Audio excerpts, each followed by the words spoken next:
Eu sou Pablo Emilio Escobar Gaviria.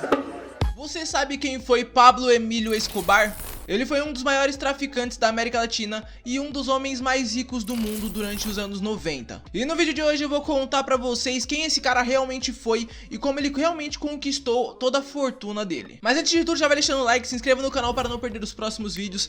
E sério, gente, deixa o like, ajuda muito o canal. Vocês não têm ideia da ajuda que vocês dão só deixando um like. É só clicar um botão, clã, um botão. Demora 5 segundos e ajuda muito o canal, porque os meus vídeos estão todos sendo barrados, tá? O YouTube está deixando tudo sem monetização e sem a monetização ele também não divulga. Então o seu like ajuda muito porque o YouTube em si não faz a divulgação, pode pá? Então mostra pro YouTube que vocês curtem esse conteúdo, deixa o like que ajuda muito aqui no canal, pode pá? Então agora sim, bora deixar de enrolação e bora pro vídeo. Plata ou plomo?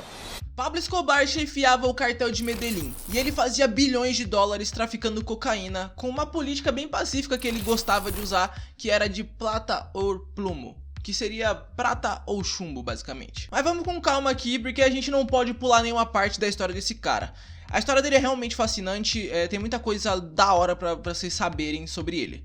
Tanto que a série que foi baseada na vida de Pablo Escobar foi uma das melhores séries que eu assisti até hoje. Eu curto pacas e recomendo pra geral assistir, pode pá? Se vocês curtirem esse vídeo aqui, vai lá assistir a série que é muito boa, Narcos. Mas pra começar isso aqui bem, vamos do início.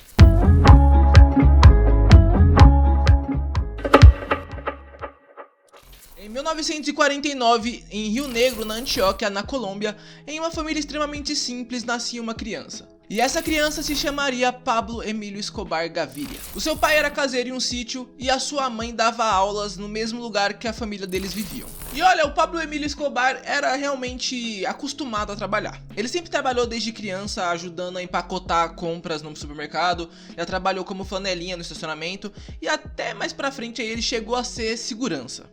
Porém, essa vida de trabalho honesto, de trabalhador que Pablo Emilio Escobar tinha, iria acabar quando ele descobriu que tinha jeitos mais fáceis. Não mais fáceis, jeitos mais simples e mais rápidos de fazer dinheiro. Jeitos certos? Com certeza não. Porém, era realmente mais rápido de fazer dinheiro. E com isso ele começou a fazer alguns crimes pequenos. Como por exemplo, uma das coisas que ele fazia, pelo menos de acordo com algumas fontes aí que deram entrevista, falaram sobre ele, ele começou a roubar túmulos. Ele cavava o túmulo, entrava lá, pegava tudo que tinha que pegar e vendia todos os itens para contrabandistas. Porém, o seu irmão, que se chama Roberto Escobar, ele já falou que o Pablo nunca chegou a fazer isso e que essa história é mentira.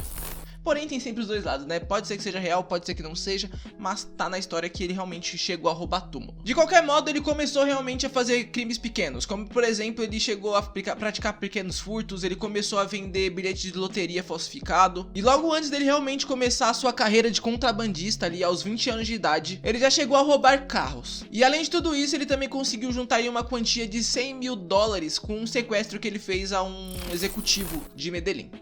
E um pouco depois desse sequestro, que deu certo, né, ele conseguiu dinheiro, um pouco depois disso, ele entrou pro mundo do contrabando, realmente. Ele começou primeiro contrabandeando cigarros falsificados, depois ele começou a contrabandear maconha e finalmente ele chegou à cocaína. Fazendo tudo isso e prestando alguns serviços a um contrabandista chamado Álvaro Pietro, aos 22 anos de idade, Pablo Emilio Escobar Gaviria já era milionário. Inicialmente, ali no início de tudo mesmo, ele só traficava droga. Mas aos 25 anos ele também conseguiu abrir a sua própria produção de cocaína para distribuir pra galera. E a partir disso não demorou muito para ele ficar influente, ficar conhecido e se tornar o maior contrabandista da Colômbia e também da América.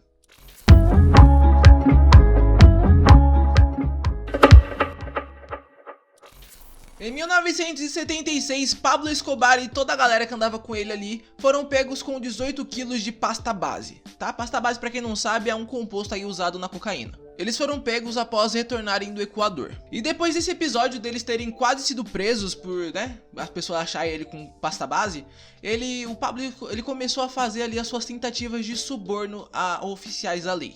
Eu não consigo, mano, eu tô desacostumado a gravar, eu fico gravando agora e eu não olho mais pra câmera, eu olho pra cá, que aqui é minha cara, né? Aqui é minha cara. Eu não olho mais pra câmera, eu olho pra cá, faz muito tempo que eu não gravo. Então, aí aconteceu esse lance aí deles quase serem presos, e aí o Pablo Escobar foi lá e conseguiu comprar alguns juízes de Medellín, e aí ele conseguiu convencer os caras a arquivar o caso. E foi a partir desse momento que começou toda a política dele, né, super pacífica, super adorada, super, né, muito louca, que é de plata ou plumo, que é o ou eu te mato ou você deixa eu ir recebendo esse dinheiro aqui, parça. Como eu falei, plata ou plumo era a política de Escobar. E se a gente for traduzir pro nosso querido português, também já falei no vídeo, que significa prata ou chumbo, basicamente. E isso, mano, ele explica bem certinho, bastante, como que o Escobar vivia a sua vida. Como ele resolvia os seus problemas, como ele lidava com tudo. Era basicamente dinheiro ou morte. Ou você tá comigo ou você tá contra mim, parça. Foi o que eu falei, ou você aceita o dinheiro ou eu te dou um tiro. E esse lema do Escobar já mostra que ele era uma pessoa bastante agressiva, né? Mano, ou você mata ou morre e aí fode, né? Então já dá pra ver que ele era uma pessoa muito agressiva.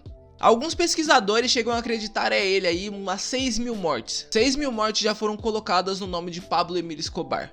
Isso também, tipo, não quer dizer que ele foi lá e matou 6.000 pessoas. São 6.000 mortes contando, tipo, com ele matando e as mortes que ele mandou matar. Basicamente falando é isso. Pra vocês terem uma ideia de quão frio o Pablo Escobar era, ele já mandou derrubar um avião pra matar uma pessoa. Ele matou literalmente um avião inteiro pra matar uma pessoa que tava lá dentro.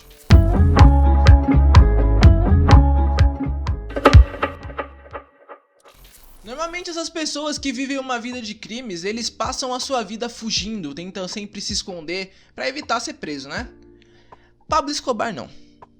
Na real, mesmo assim, ele nem tentava, tá? Ele tava tão, tipo, cagando pra se expor, que em 1982 ele foi eleito como deputado suplente. E isso é só pra mostrar pra vocês que ele nem tentava se manter anônimo, tá? Ele literalmente cagou pra tudo isso e falou, vou concorrer a um cargo no governo. Ele é um traficante de cocaína, ele simplesmente foi lá virar governador do bagulho, parça. E isso só acontecia pelo simples fato de que o povo amava Escobar. Pablo Escobar basicamente ganhou o coração do povo de Medellín, tá? Ele fazia diversas coisas boas pelas comunidades. Ele construía escola, ele ajudava famílias pobres, dava comida pra quem precisava. Além disso, também ele conseguiu construir alguns estádios de futebol e patrocinava os times da cidade. E ele fazia tudo isso falando que ele tirava dos ricos pra dar pros pobres. Então com isso ele acabou criando aquela imagem de Robin Hood, tá ligado? Robin Hood da favela. Basicamente isso que ele conseguiu criar ali, que era tirar dos ricos pra dar pros pobres e ganhar o coração dos pobres.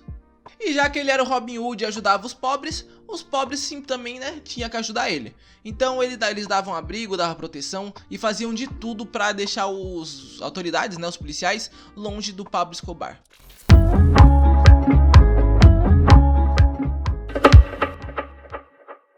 Escobar vivia uma vida de luxo. Ele tinha muito dinheiro, clã. Não. Ele tinha muito dinheiro, clã. Ele tinha tanto dinheiro que ele nem conseguia depositar, colocar todo o dinheiro dele nas contas, tá? Ele pegava metade do dinheiro e tinha que enterrar na sua propriedade ali, tá ligado? Ele ia no terreno da casa dele e enterrava uma porcentagem do dinheiro que ele recebia. Na real, pra vocês terem um nível né? Só pra vocês entenderem quão rico ele era ali, em 1989 ele foi considerado o 7º homem mais rico do mundo. Ele chegou a acumular um valor aí de 25 bilhões de dólares, traficando cocaína e sendo deputado, basicamente falando. Porém, essa vida de paz e tranquilidade um dia tinha que chegar ao fim. Concorda? Concorda, né? Concorda. Eu concordo. No início de 1980, Pablo Escobar era visto ali como um herói dentro da comunidade. Porém, isso não fazia que ele agisse de uma forma mais decente, tá? Mano, quem aceitava ali a ajuda do Pablo Escobar, quem oferecia sua ajuda pro Pablo Escobar, tava vendendo sua alma pro demônio. Porque não é só porque ele é seu amigo que ele vai te tratar bem, basicamente falando. As atitudes dele eram sempre violentas, sempre foram e ia ser sempre assim, não ia mudar. E em 1986, Virgílio Barco era eleito presidente. E mano, graças a esse cara, muita coisa ia mudar. Principalmente na vida de Pablo Escobar. E logo no início, esse cara chamado Virgílio acabou declarando guerra contra Escobar. Logo no início da campanha dele, ele já declarava guerra contra Escobar. Logo de início, assim, pra começar, ele já ameaçou mandar o Escobar pros Estados Unidos, ia deportar ele pros Estados Unidos, onde tinha uma longa lista de crimes contra ele ali no país. Ele ia sofrer muito nos Estados Unidos. A ideia do presidente, só pra vocês entenderem por que ele ia ser mandado para os Estados Unidos ao invés de ser preso em Medellín ali, era basicamente porque, mano, se dependesse da justiça local de Medellín pra prender o Pablo Escobar, ela com certeza ou seria ameaçada ou seria comprada. Então, vendo isso, o presidente simplesmente falou, vou mandar ele para os Estados Unidos, que lá ele não tem como fugir. Recebendo essa ameaça, Pablo não ia ficar quieto. Ele e todo o quartel de Medellín declarou guerra contra a presidência, clã, contra o governo, contra o estado.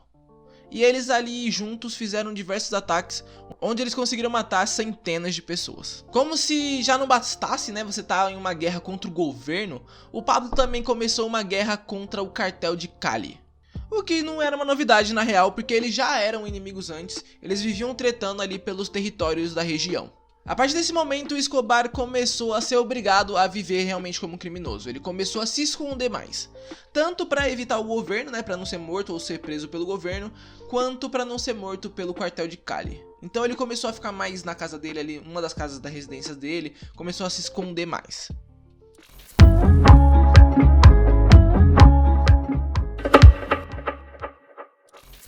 O ano era 1991 e Pablo finalmente se decidiu se entregar. Depois de um longo tempo de guerra, de um longo tempo de fugas, Pablo Escobar estava se entregando. Porém, ele não ia se entregar de graça. Ele tinha algumas exigências. Uma delas era ele construir a sua própria cadeia. Esse negócio aí de construir a própria cadeia só foi possível ser feito porque o presidente da época lá, o César Gaviria, ele fez ali ele assinou uma lei onde ele não podia mais extraditar as pessoas da Colômbia. Ou seja, se ele fosse preso, se o Escobar fosse preso, ele não seria mais deportado para os Estados Unidos. Que, mano, pro Escobar era o maior medo da vida dele, ele não queria de jeito nenhum ir para os Estados Unidos. Na real, ele mesmo falava isso, ele dizia que ele preferia uma cova na Colômbia do que ser mandado para os Estados Unidos. Basicamente, a frase certa seria, eu prefiro uma cova na Colômbia a uma cela no Zewa. E a partir desse dia, depois que a cadeia foi construída, ele se entregou, ele foi preso e ele começou a viver na cadeia que ele criou, que se chama La Catedral.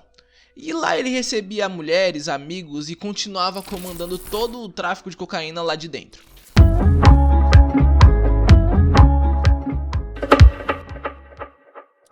Mesmo ele tendo toda essa liberdade que ele tinha, estando preso e comandando o tráfico internacional de drogas lá de dentro da cadeia, o Pablo Escobar voltou o medo dele de ser extraditado.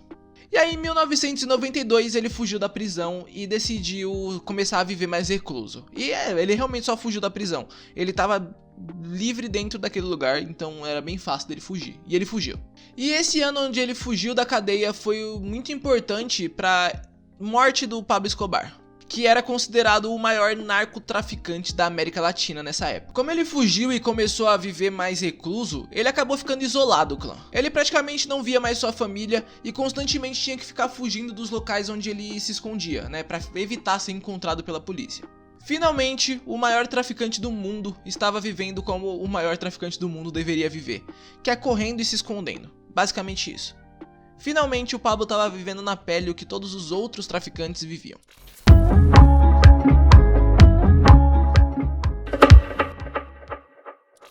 A guerra contra o narcotraficante chegou ao fim quando, em 2 de dezembro de 1993, depois de mais ou menos bem mais de um ano de ele ter saído da sua prisão lá, uma equipe especialista em eletrônicos colombianos encontrou Pablo Escobar vivendo ali em um local, numa cidade, em um bairro de classe média em Medellín.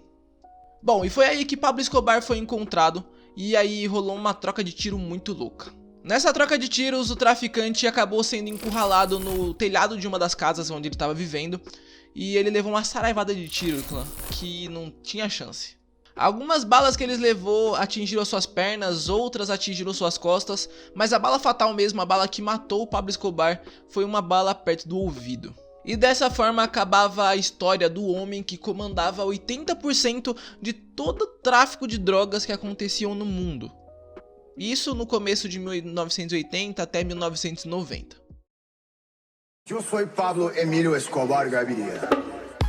Eu espero muito que vocês tenham curtido esse vídeo. Se sim, não esquece de deixar o like, clã. Como eu falei lá no começo, é muito importante, não custa nada pra você e me ajuda muito, porque esses vídeos não são recomendados pelo YouTube, pode pá? E é importante eles serem. Então me ajuda, deixa o like e se inscreva no canal, ativa o sininho para não perder os próximos vídeos. E na tela agora vai aparecer 2 vídeos, os meus 2 últimos, aqui e aqui. Só clicar nele que vocês vão ver, aposto que vocês vão curtir. E é isso, clã. Eu espero realmente que vocês tenham curtido. Valeu, até a próxima e fui!